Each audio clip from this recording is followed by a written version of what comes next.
ಎಲ್ಲರಿಗೂ ನಮಸ್ತೆ ಸ್ನೇಹಿತರೆ, welcome to my channel Sunita ಸ್ವಯಂ ಕಲಿಕೆಗೆ. ಅದ್ಭುತ ರುಚಿಯಾಗಿ ಮೊಟ್ಟೆ ಬಿರಿಯಾನಿನ ಮಾಡೋ ತೋರಿಸ್ತಾ ಇದ್ದೀನಿ ಸ್ನೇಹಿತರೆ.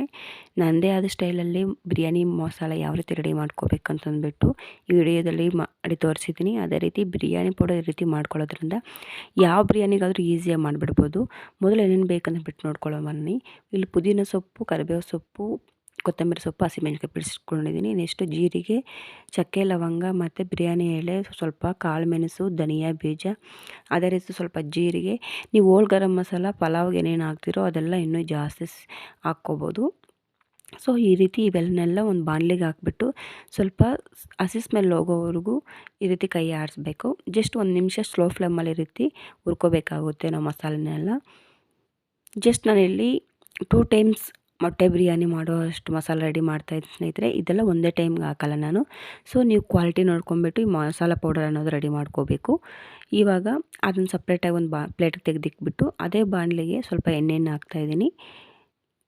ಇಲ್ಲಿ ನಾನು ಈ ರೀತಿ ಈರುಳ್ಳಿನ ನಾನು ಈ ರೀತಿ ಗೋಲ್ಡನ್ ಬ್ರೌನ್ ಕಲರ್ ಬರೋವರೆಗೂ ನಾನು ಈ ರೀತಿ ಸಪ್ರೇಟಾಗಿ ಆಯಿಲಲ್ಲಿ ಡೀಪ್ ಫ್ರೈ ಮಾಡ್ಕೋತಾ ಇದ್ದೀನಿ ಸ್ನೇಹಿತರೆ. ಬಿರಿಯಾನಿ ಪಲಾವ್ ರೆಸಿಪಿಗೆ ಈ ರೀತಿ ಆನಿಯನ್ನೆಲ್ಲ ಈ ರೀತಿ ಬ್ರೌನ್ ಕಲರ್ ಬರೋವರೆಗೂ ಈ ರೀತಿ ಡೀಪ್ ಫ್ರೈ ಮಾಡ್ಕೊಂಡಿದ್ದಾದಮೇಲೆ ನಾವು ಮುಂದಿನ ಪ್ರೋಸೆಸ್ ಮಾಡ್ತೀವಿ. ಸೊ ಈ ರೀತಿ ಮುಂಚೆನೇ ರೆಡಿ ಮಾಡಿ ಇಟ್ಕೊಂಡಿದ್ದರೆ ನಮಗೆ ಯಾವಾಗ ಬೇಕಂದರೆ ಆವಾಗ ಬಿರಿಯಾನಿಗಾಗಲಿ ಪಲಾವ್ಗಾಗಲಿ ಡೈರೆಕ್ಟಾಗಿ ಹಾಕ್ಕೋಬೋದು. ನೋಡಿ, ಈ ರೀತಿ ಕಲರ್ ಬರೋವರೆಗೂ ಈ ರೀತಿ ಎಣ್ಣೆಯಲ್ಲಿ ಡೀಪ್ ಫ್ರೈ ಮಾಡ್ತಾಯಿದ್ದೀನಿ. ಇವಾಗ ಅದನ್ನು ಒಂದು ಸಪ್ರೇಟ್ ಪ್ಲೇಟ್ಗೆ ತೆಗೆದಿಕ್ತಾ ಇದ್ದೀನಿ ಸ್ನೇಹಿತರೆ. ನೋಡಿ, ಇಷ್ಟು ಕಲರ್ ಚೆನ್ನಾಗಿ ಬರಬೇಕು, ಆವಾಗ ತುಂಬ ಚೆನ್ನಾಗಿರುತ್ತೆ ಬಿರಿಯಾನಿ ಆಗಲಿ ಪಲಾವ್ ಆಗಲಿ. ಅದೇ ಎಣ್ಣೆಗೆ ನಾನು ಆಲ್ರೆಡಿ ಮೊಟ್ಟೆ 5 ಮೊಟ್ಟೆಯನ್ನು ಬೇಯಿಸಿ ಚಿಪ್ಪೆ ತೆಗೆದು ಇಟ್ಕೊಂಡಿದ್ದೆ ಸ್ನೇಹಿತರೆ. ಅದಕ್ಕೆ ಈ ರೀತಿ ಚಾಕುದಲ್ಲಿ ಒಂದು 4 ಕಡೆ ಈ ರೀತಿ ನಾನು ಘಾಟಿಗ್ಲಿಕ್ಕಿದ್ದೀನಿ. ಸೊ ಅದನ್ನು ಇವಾಗ ಎಣ್ಣೆಗೆ ಹಾಕ್ಬಿಟ್ಟು ಈ ರೀತಿ ಫ್ರೈ ಮಾಡಬೇಕು. ಈ ರೀತಿ ಜಸ್ಟ್ ಕೈ ಆರಿಸಿ ಸ್ನೇಹಿತರೆ. ಇದಕ್ಕೆ ಸ್ವಲ್ಪ ನೀವು ಉಪ್ಪು ಮತ್ತು ಅರಿಶಿನ, ಗರಂ ಮಸಾಲನ ಇವಾಗ ಫೈನಲಿ ಮೊಟ್ಟೆ ಅರ್ಧ ಭಾಗ ಈ ರೀತಿ ಎಣ್ಣೆಯಲ್ಲೇ ಕಲರ್ ಬರೋವರೆಗೂ ಹಾಕಿದ್ದಾದಮೇಲೆ ನೀವು ಮತ್ತೆ ಅರಿಶಿನ ಮತ್ತು ಉಪ್ಪು, ಸ್ವಲ್ಪ ಗರಂ ಮಸಾಲನ ಹಾಕಿ. ಸ್ಟಾರ್ಟಿಂಗಲ್ಲೇ ಎಣ್ಣೆಗೆ ಹಾಕಿದ್ದಾದರೆ ನೀವು ಉಪ್ಪು ಮತ್ತು ಅರಿಶಿನ, ಗರಂ ಮಸಾಲನ ಸೀದೋಗಿ ಕಪ್ಪಗಾಗೋಗುತ್ತೆ. ಸೊ ಹಂಗೆ ಮೊಟ್ಟೆ ತೆಗಿತೀವಿ ಅನ್ನೋ ಟೈಮಲ್ಲಿ ಈ ರೀತಿ ಗರಂ ಮಸಾಲ ಮತ್ತು ಅರಿಶಿನ, ಉಪ್ಪನ್ನು ಹಾಕ್ಬಿಟ್ಟು ಈ ರೀತಿ ಎಣ್ಣೆಯಲ್ಲಿ ಫ್ರೈ ಮಾಡ್ಕೊಳ್ಳಿ. ಇಷ್ಟು ಮಟ್ಟಿಗೆ ಫ್ರೈ ಮಾಡಿದ್ದಾದಮೇಲೆ ಮೊಟ್ಟೆನ ಒಂದು ಪ್ಲೇಟ್ ತೆಗೆದಿಕ್ಕಿ. ನೆಕ್ಸ್ಟು ಕುಕ್ಕರ್ ಇಕ್ಬಿಟ್ಟು ಕುಕ್ಕರ್ಗೆ ನಿಮ್ಗೆ ಎಷ್ಟು ಬೇಕೋ ಅಷ್ಟು ಎಣ್ಣೆಯನ್ನು ಹಾಕ್ಕೊಳ್ಳಿ.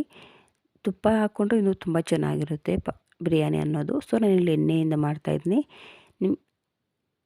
ನೆಕ್ಸ್ಟು ಪಲಾವ್ ಮಸಾಲ, ಚಕ್ಕೆ, ಲವಂಗ ನಿಮ್ಗೆ ಏನು ಅವೈಲೇಬಲ್ ಇರುತ್ತೋ, ಸಹಜೀರ ಎಲ್ಲನ ಹಾಕ್ಕೊಂಬಿಟ್ಟು ಈ ರೀತಿ ಎಣ್ಣೆಗೆ. ನೆಕ್ಸ್ಟು ಸಣ್ಣಗೆ ಹಚ್ಚಿಟ್ಕೊಂಡಿದ್ದೆ ನಾನು ಒಂದು ಮೀಡಿಯಮ್ ಸೈಜ್ ಈರುಳ್ಳಿನ, ಆ ಈರುಳ್ಳಿನ ಹಾಕ್ತಾಯಿದ್ದೀನಿ. ಮೀಡಿಯಮ್ ಸೈಜ್ ಟೊಮೊಟೊ ಸಹ ನಾನು 2 ಟೊಮೊಟೊ ಹಚ್ಚಿಟ್ಕೊಂಡಿದ್ದೆ, ಅದನ್ನು ಸಹ ಹಾಕ್ತಾಯಿದ್ದೀನಿ. ಇವಾಗ ಇದನ್ನು ಚೆನ್ನಾಗಿ ಫ್ರೈ ಮಾಡಿ ಎಣ್ಣೆಯಲ್ಲಿ. ನೆಕ್ಸ್ಟು ಪುದೀನ ಸೊಪ್ಪು, ಕೊತ್ತಂಬರಿ ಸೊಪ್ಪನ್ನು ನಾನು ಆಲ್ರೆಡಿ ವಾಶ್ ಮಾಡಿ ಕ್ಲೀನಾಗಿ ಈ ರೀತಿ ಕಟ್ ಮಾಡಿ ಇಟ್ಕೊಂಡಿದ್ದೆ, ಅದನ್ನು ಸಹ ಹಾಕ್ತಾಯಿದ್ದೀನಿ. ಇದು ಹಸಿ ಸ್ಮೆಲ್ ಹೋಗೋವರೆಗೂ ಚೆನ್ನಾಗಿ ಕೈ ಆಡಿಸ್ಬೇಕಾಗುತ್ತೆ ಸ್ನೇಹಿತರೆ.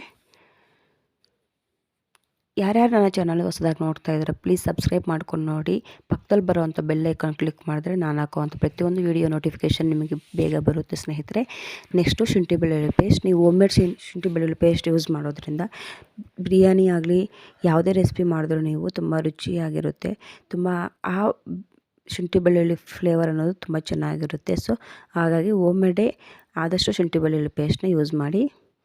ಶುಂಠಿ ಬೆಳ್ಳುಳ್ಳಿ ಪೇಸ್ಟ್ ಹಸಿ ಸ್ಮೆಲ್ ಹೋಗೋವರೆಗೂ ಈ ರೀತಿ ಕೈ ಆಡಿಸ್ಬೇಕಾಗುತ್ತೆ.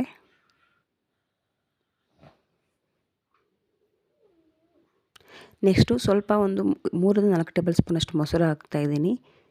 ನಾನು ಜಸ್ಟ್ ಇಲ್ಲಿ 2 ಗ್ಲಾಸ್ ಅಕ್ಕಿ ಬಿರಿಯಾನಿ ರೆಡಿ ಮಾಡ್ತಾಯಿದ್ದೀನಿ ಸ್ನೇಹಿತರೆ. ಸೊ ಅದೇ ಕ್ವಾಂಟಿಟಿಯಲ್ಲಿ ನಿಮ್ಗೆ ತೋರಿಸ್ತಾ ಇದ್ದೀನಿ. ಇಲ್ಲಿ ನೀವು ಎಷ್ಟು ಅಕ್ಕಿ ತೊಗೊಂಡಿರ್ತೀರೋ, ಎಷ್ಟು ಮೊಟ್ಟೆ ತೊಗೊಂಡಿರೋ ನೀವು ಕ್ವಾಲಿಟಿ ಮೇಲೆ ಒಂದು ಸ್ವಲ್ಪ 3-4 ಟೀ ಸ್ಪೂನಷ್ಟು ಜಾಸ್ತಿ ತೊಗೋಬೇಕಾಗುತ್ತೆ. ನೆಕ್ಸ್ಟು ನೋಡಿ, ನಾವು ಆಗಲೇ ಡೀಪ್ ಫ್ರೈ ಮಾಡ್ಕೊಂಡು ಇಟ್ಕೊಂಡಿದ್ರಲ್ಲ ಬ್ರೌನ್ ಆನಿಯನ್ನ, ಇವಾಗ ಆನಿಯನ್ನ ಹಾಕ್ಬಿಟ್ಟು ಈ ರೀತಿ ಫ್ರೈ ಮಾಡ್ತಿದ್ದೀನಿ. ನೆಕ್ಸ್ಟು ಆ ಮಸಾಲೆನ ಪೌಡರ್ ಮಾಡಿ ಇಟ್ಕೊಂಡಿದ್ದೆ. ಸೊ ಆ ಪೌಡರನ್ನ ಈ ರೀತಿ ಹಾಕ್ತಾಯಿದ್ದೀನಿ. ಸ್ವಲ್ಪ ಹಾಕ್ತಾಯಿದ್ದೀನಿ, ಎಲ್ಲ ಹಾಕ್ತಾಯಿಲ್ಲ. ಸ್ವಲ್ಪ ಆನಿಯನ್ಗೆಲ್ಲ ಚೆನ್ನಾಗಿ ಇಡಿಸ್ಲಿ ಅಂತಂದ್ಬಿಟ್ಟು ಈ ರೀತಿ 1-2 ಟೇಬಲ್ ಸ್ಪೂನಷ್ಟು ಹಾಕ್ತಾಯಿದ್ದೀನಿ. ನಿಜ ಹೇಳ್ತಾ ಇದ್ದೀನಿ ಸ್ನೇಹಿತರೆ, ಈ ರೀತಿ ಪೌಡರ್ ಮಾಡಿಕೊಂಡು ಮನೆಯಲ್ಲೇ ನೀವು ರೆಡಿ ಮಾಡ್ಕೊಂಡು ಇಟ್ಕೊಂಡಿದ್ರೆ ಇನ್ಸ್ಟೆಂಟಾಗಿ ನಿಮ್ಗೆ ಯಾವಾಗ ಬೇಕಂದ್ರೂ ನೀವು ಆರಾಮಾಗಿ ಬಿರಿಯಾನಿ ಮಾಡ್ಕೋಬೋದು. ಇನ್ನೊಂದು ಏನಂತಂದರೆ ಸಖತ್ ರುಚಿ ಇರುತ್ತೆ. ಪ್ಲೀಸ್ ನೀವು ಒಮ್ಮೆ ಟ್ರೈ ಮಾಡಿ. ನೆಕ್ಸ್ಟ್ ಒಂದು ಚಿಟಿಕೆ ಅರಿಶಿನ, ಸ್ವಲ್ಪ ಖಾರಕ್ಕೆ ತಕ್ಕಂಗೆ ಅಚ್ಚ ಖಾರದ ಪುಡಿ. ನೀವು ಗ್ರೀನ್ ಚಿಲ್ಲಿನೇ ಯೂಸ್ ಮಾಡೋಂಗಿದ್ರೆ ಮೆಣಸಿನ್ಕಾಯಿನ ಪೇಸ್ಟ್ ಮಾಡಿಬಿಟ್ಟು ನೀವು ಯೂಸ್ ಮಾಡ್ಬೋದು.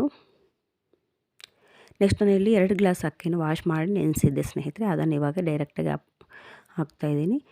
2 ಗ್ಲಾಸ್ ಅಕ್ಕಿಗೆ 4 ಗ್ಲಾಸ್ ನೀರನ್ನು ಸೇರಿಸ್ತಾ ಇದ್ದೀನಿ. ನೆಕ್ಸ್ಟು ರುಚಿಗೆ ತಕ್ಕಷ್ಟು ಉಪ್ಪನ್ನು ಹಾಕ್ತಾಯಿದ್ದೀನಿ. ನಾವು ಆವಾಗಲೇ ಫ್ರೈ ಮಾಡಿ ಇಟ್ಕೊಂಡಿದ್ರಲ್ಲ ಆ ಮೊಟ್ಟೆನ ಇವಾಗ ಫೈನಲಿ ಇದಕ್ಕೆ ಆ್ಯಡ್ ಮಾಡಿಬಿಟ್ಟು ಒಮ್ಮೆ ಮಿಕ್ಸ್ ಮಾಡಿ, ಸ್ವಲ್ಪ ಫೈನಲಿ ಕಸೂರಿ ಮೇಥಿಯನ್ನು ಈ ರೀತಿ ಪುಡಿ ಮಾಡಿಬಿಟ್ಟು ಅಪ್ಲೈ ಮಾಡಿಬಿಟ್ಟು ನೀಟಾಗಿ ಒಮ್ಮೆ ಕಲಿಸ್ಬಿಟ್ಟು ನೀವು ಕುಕ್ಕರು 1 ವಿಸಲ್ ಇಲ್ಲ 2 ವಿಸಲ್ ಕೂಗಿಸ್ಕೊಳ್ಳೋಂಗಿದ್ರೆ ಕೂಗಿಸ್ಕೊಂಬಿಟ್ಟು ಫೈನಲಿ ಕುಕ್ಕರ್ ಕ್ಯಾಪ್ ತೆಗೆದ್ಮೇಲೆ ನೋಡಿ ನನ್ನ ಬಿರಿಯಾನಿ ಅನ್ನೋದು ಎಷ್ಟೊಂದು ಕಲರ್ಫುಲ್ಲಾಗಿ ಸ್ಪೈಸಿಯಾಗಿ ಬಂದಿದೆ ಅಂತಂದ್ಬಿಟ್ಟು. ಇಷ್ಟೇ ಸ್ನೇಹಿತರೆ, ಮೊಟ್ಟೆ ಬಿರಿಯಾನಿ ಅನ್ನೋದು ತುಂಬ ಈಸಿಯಾಗಿ ಅದ್ಭುತ ರುಚಿಯಾಗಿ ಮಾಡ್ಕೋಬೋದು. ತುಂಬ ಈಸಿ ಪ್ರೋಸೆಸಲ್ಲಿ ತೋರಿಸಿದ್ದೀನಿ ಅಂತ ನಾನು ಭಾವಿಸ್ತೀನಿ ಸ್ನೇಹಿತರೆ. ನಿಮ್ಮೆಲ್ಲರಿಗೂ ಈ ವಿಡಿಯೋ ಇಷ್ಟ ಆಗಿದೆ, please like and share comment. Please channel subscribe ಮಾಡೋದನ್ನು ಮರಿಬೇಡಿ ಸ್ನೇಹಿತರೆ.